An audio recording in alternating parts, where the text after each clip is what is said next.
ආශිර්වාදයක් දෙනවා විනෝසා ප්‍රමාලි මහත්මිය විනෝසා සේවකතුර විනෝසා ප්‍රමාලි මහත්මියට ආශිර්වාද පතමි.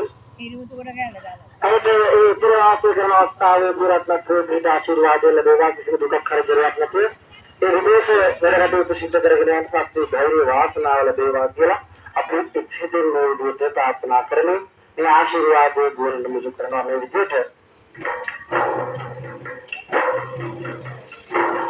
නිමාලි ආදර කර නාමයේ සිවිරන්නේ දෙමියනේ තයිනේ සිවිරන්නේ වනියනේ තයිනේ සිවිරන්නේ